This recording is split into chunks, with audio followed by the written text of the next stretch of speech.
शेजारच्या काकूंनी फणस काढलेलं होतं, तर मला आवाज दिला की फणस काढले, घेऊन जा. आता केरळमध्ये भरपूर अशी फणसाची झाडं आहेत आणि काही झाडांना लवकर येतात तर काही झाडांना उशिरा येतात. तर आता सीझन सुरू झालेला आहे फणसाचा.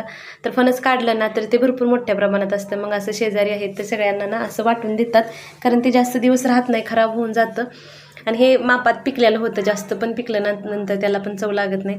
आणि फणसाच्या झाडाला कसं कोणतंच औषध, केमिकल किंवा असं खत वगैरे वापरलेलं नसतं, तर ते तेवढंच शरीरासाठी पण हेल्दी आहे आणि त्याच्यामधून आपल्याला भरपूर असं ना कॅल्शियम भेटतं. आता त्याच्या बियांपासून पण ना भाजी बनवली जाते, सुकी भाजी आणि पातळ भाजी पण अशी करतात. तर एवढं प्लेट भरून ना फणस निघालं होतं आणि अगदी गोड असं फणस होतं.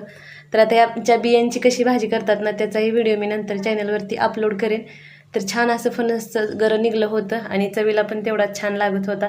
तर मुलांनी लगेचच खायला पण घेतला, कारण मुलांना भरपूर प्रमाणात फणस खायला आवडतो. कसा वाटला व्हिडिओ कमेंट करून नक्की सांगा.